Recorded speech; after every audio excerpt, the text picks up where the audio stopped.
Welcome to PCS education. আমি সুজিত দেবনাথ, তোমাদের প্রিয় সুজিত স্যার।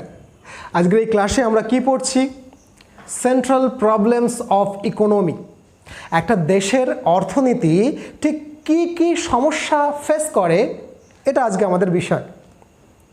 এখন সমস্যা কি স্যার? সমস্যা মানে দুঃখ। আবার জিজ্ঞেস করো না দুঃখ মানে কি। অবশ্য ভগবান বুদ্ধ এই দুঃখেরও একটা সংজ্ঞা দিয়ে গেছেন, চাওয়াটা না পাওয়াই দুঃখ। অবশ্য তার সমাধানও দিয়ে গেছেন, কিচ্ছু চেয়েও না, সব অবস্থাতে রাজি থাকো, দুঃখ তোমার কি করবে? যদি তোমাদের মধ্যে কেউ এই বুদ্ধিয়ান ফিলোসফিতে বিশ্বাস করো যে কিচ্ছু চাইবো না তাহলে দুঃখ হবে না, তাহলে ইকোনমিক্স থাক, সুজিত স্যারের ইকোনমিক্স ক্লাস থাক, ইউ গো টু হিমালয়া। মানুষের চাই চাই চাই, অফুরান পরিমাণ চাই। এক্সাম্পল চাই, কিচ্ছু চাই না আমি আজীবন ভালোবাসা ছাড়া। কি বুঝলে? কিচ্ছু চায় না, আজীবন ভালোবাসা চাই। আরে বাকি রইল কি বল? এ তো বেদের মেয়ে জ্যোৎস্না সেই উত্তরের মতো হয়ে গেল। সাপে কামড়ের হাত থেকে বিন বাজিয়ে বেদের মেয়ে জ্যোৎস্না রাজকুমারকে উদ্ধার করে ফেলেছে, বাঁচিয়ে ফেলেছে। মহারাজ বলছে, বলো বেদের মেয়ে কি চাও? তখন বলছে, আমি তো কিচ্ছু চাই না মহারাজ, আমি শুধু রাজকুমারের সঙ্গে বিবাহ বন্ধনে আবদ্ধ হতে চাই। কিচ্ছু চায় না, বুঝেছো? মহারানী হতে চাই। মানে তুমি যখন কিচ্ছু চাইবে না তারপরেও তুমি চাইবে, এটা হচ্ছে নেচার অফ ম্যান। মানুষ চাই অফুরান তার চাহিদা। এই যে ওয়ান্ট আনলিমিটেড, তার ফুলফিল হচ্ছে না, রিসোর্স লিমিটেড। ওয়ান্ট সীমাহীন, অসীম, অফুরান চাহিদা, কিন্তু রিসোর্স, সম্পত্তি যা দিয়ে পূরণ হবে তোমার চাহিদা, সেই রিসোর্সটা limited. And this is the problem of every economy. একটা দেশের প্রচুর চাহিদা থাকে কিন্তু রিসোর্স বড় কম থাকে, সমস্যার উৎপত্তি সেখান থেকেই হয়, বুদ্ধের থিওরি অনুযায়ী, চাওয়াটা না পাওয়া। এই যে আনলিমিটেড ওয়ান্ট, লিমিটেড রিসোর্স, এই থেকে যে প্রবলেমটা অ্যারাইজ করছে, এই প্রবলেমটাকে আমরা তিনটে বেসিক ভাগে ভাগ করতে পারি। Problem number A, problem of utilisations of resource. তোমার কাছে সম্পত্তি আছে, রিসোর্স আছে, কিন্তু তুমি ব্যবহার করতে পারছো না, ব্যবহার না করতে পারার সমস্যা। 2 নম্বর হচ্ছে problems of allocation of resource. তোমার কাছে রিসোর্স আছে, ব্যবহারও ঠিকঠাক করছো, কিন্তু বন্টন হচ্ছে না। এক জায়গায় প্রচুর ধান উৎপাদন হচ্ছে আর এক জায়গায় দুর্ভিক্ষ হচ্ছে, বন্টন ব্যবস্থা ঠিক নেই। Problem of allocation of resources. আর problem number 3, problems of growth of resources. তোমার কাছে যে রিসোর্সটুকু রয়েছে সেই রিসোর্স আর বাড়াতে পারোনি। বাবা 2 বিঘে জমি দিয়ে গেছিলো, 2 বিঘেই আছে, 2 বিঘেটাকে 4 বিঘে করতে পারোনি। তা তুমি তোমার বাবার এক ছেলে ছিলে, 2 বিঘে দিয়ে তোমার চলে যাচ্ছিলো, তোমার তো 2 ছেলে, ভাগ করলে তো 1 বিঘে হয়ে গেল। তা তোমার ডেভেলপমেন্ট হলো নাকি অবনতি হলো? মানে তোমার যে রিসোর্সটা রয়েছে, প্রবলেম অফ গ্রোথ অফ রিসোর্সও হতে পারে, অর্থাৎ তোমার রিসোর্স রয়েছে কিন্তু রিসোর্সটাকে বাড়াতে পারোনি। এই 3 ধরনের এ, বি আর সি, এইটা হচ্ছে ইকোনমির ফান্ডামেন্টাল প্রবলেম। এইবার আমি ফার্স্ট ধরনের প্রবলেম নিয়ে আলোচনা করব, problem of utilization of resources. তোমার যে রিসোর্সটা আছে সেইটাকে তুমি ব্যবহার ঠিক করে করতে পারছো না। ধরো তোমার 10 বিঘে জমি আছে, ধরো 10 বিঘাস অফ ল্যান্ড, কিন্তু তুমি তো চাষাবাদ করো না, কিচ্ছু করো না। তোমার সংসারের কি আয় উন্নতি হবে? এর জন্য ইকোনমিক্স জানা লাগে না। ওর সংসারে অভাব থাকবে, আয় উন্নতি হবে না, ওর সংসারের অর্থনৈতিক উন্নতি হবে না, তার কারণ ওর সম্পত্তি আছে, ব্যবহার করছে না। আবার সম্পত্তি আছে, ব্যবহারও করছো। মনে করো তোমার 10 বিঘে জমি আছে, তুমি 2 বার করে শুধু সেখানে ধান বোনো, তা তোমার ডেভেলপমেন্ট হলো। কিন্তু আরও হতো যদি মাঝখানে তুমি সবজি বুনতে, একটু কলাই বুনতে, বা এমন কিছু মটর বুনতে যেটা পড়ার পরে জমির উর্বরতা নষ্ট হওয়ার বদলে জমির নাইট্রোজেনটা বেড়ে গেল, পরের ফসলটা আবার ভালো হলো, আবার মাঝখানে সবজিটা হয়ে গেল, ডালটাও হয়ে গেল, আবার 2বার চালটাও হয়ে গেল। দেখো একই জমি যদি ইউটিলাইজেশনসটা প্রপারলি করতে পারো তাহলে ডেভেলপমেন্টটা তাড়াতাড়ি চলে আসবে। অর্থাৎ ফুললি সায়েন্টিফিক্যালি তোমার রিসোর্সটাকে তুমি ইউটিলাইজ করতে পারছো না, এটা ইকোনমিতে একটা বিরাট প্রবলেমস তৈরি করে। এখন যে ছেলেটার কথা বললাম ওর কাছে কী আছে? জমি আছে, বাবা দিয়ে গেছিল, বাবা কেলে জমি। কিন্তু ইকোনমির কাছে কী আছে? ইকোনমি মানে দেশ, দেশের কাছে কী রিসোর্স আছে? দেখো দেশের কাছে ল্যান্ড আছে, জমি আছে, দেশের কাছে লেবার আছে, শ্রম আছে না, শ্রম ইজ আ রিসোর্স।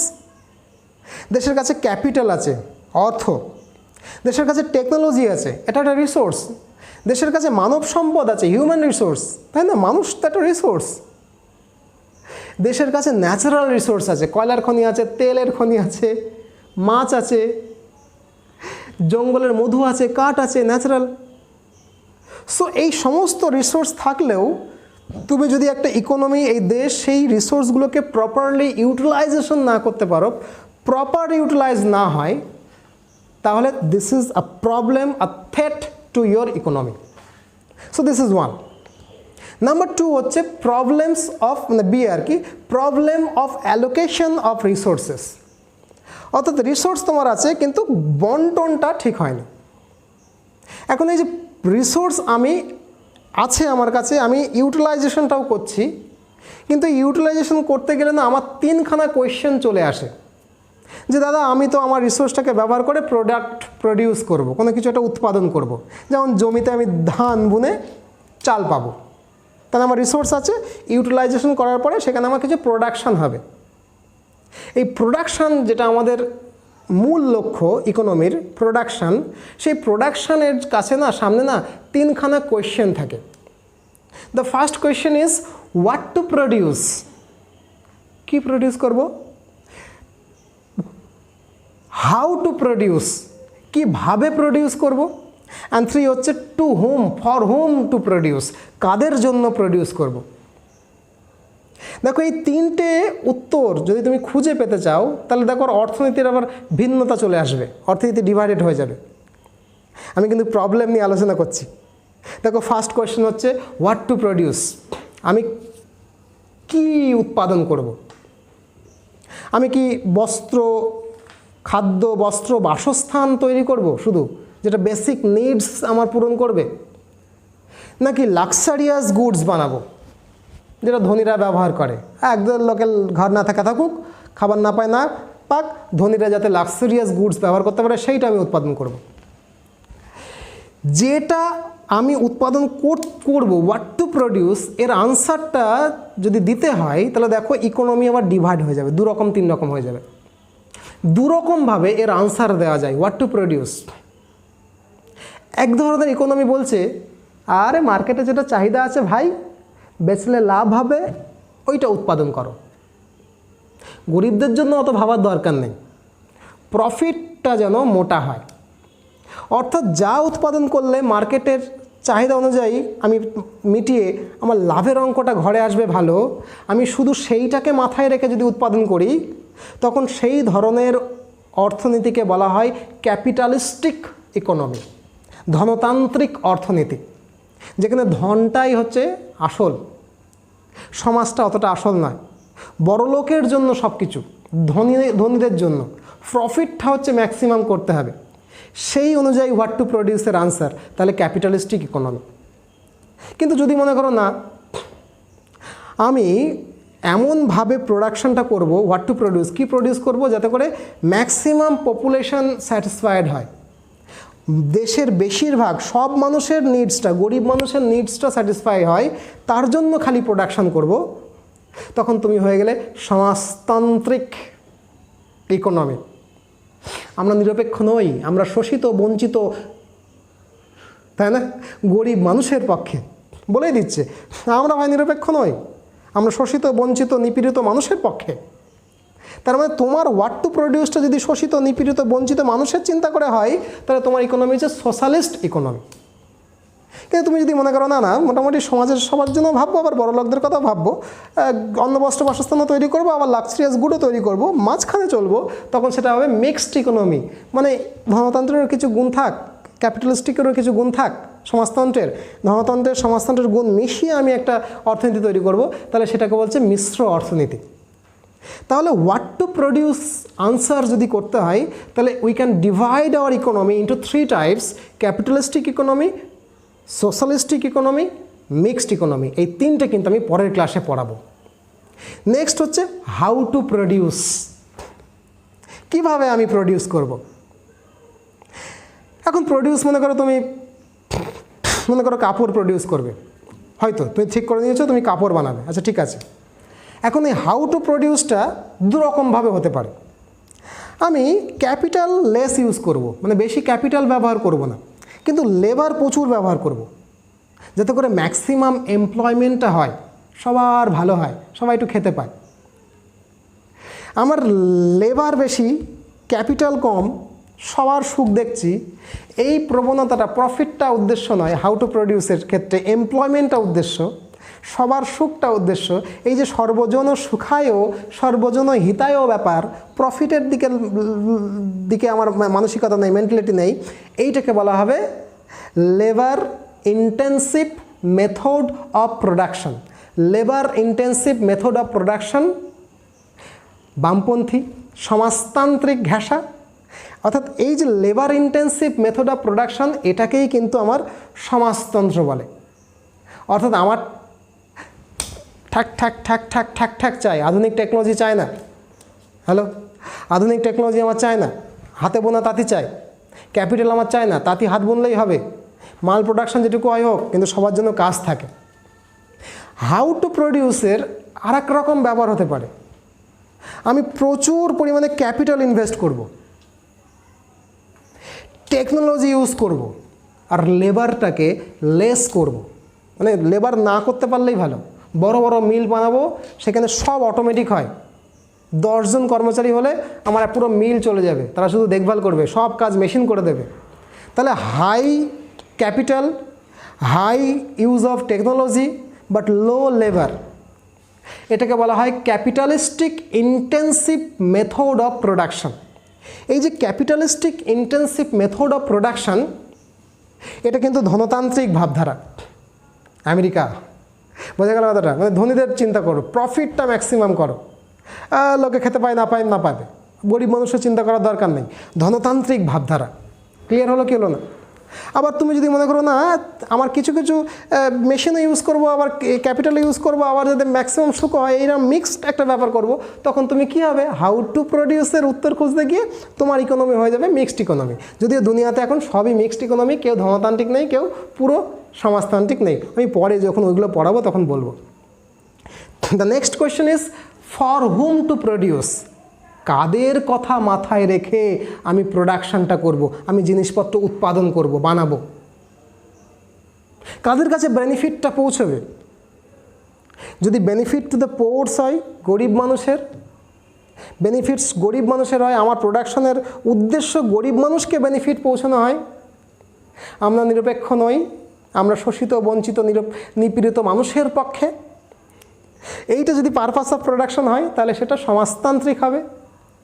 কিন্তু বেনিফিট যদি শুধু রিচরা পায়, rich become more rich and more rich and more rich, অর্থাৎ কিসে লাভ হবে সেইটা উদ্দেশ্য নিয়ে আমরা যারা কিনতে পারবে, কেবল যারা পারচেস করতে পারবে, কেবলমাত্র তাদের জন্যই আমি উৎপাদন করব, তাহলে সেই অর্থনীতিটা হয়ে যাবে ক্যাপিটালিস্টিক অর্থনীতি।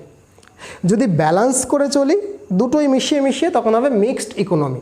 আমি কিন্তু কথা দিচ্ছি, এই ক্লাসে কিন্তু ফিচার্সগুলো পড়ছি না, আলাদা আলাদা ক্লাসে পড়বো। ক্যাপিটালিস্টিক ইকোনমি 8 ঘন্টার ক্লাস, সোশ্যালিস্টিক ইকোনমি 8 ঘন্টার ক্লাস, মিক্সড ইকোনমি 20 মিনিটের ক্লাস, ওইগুলো কিন্তু আলাদা ক্লাসে পড়বো। আমি শুধু নামগুলো এখন টেনে আনছি।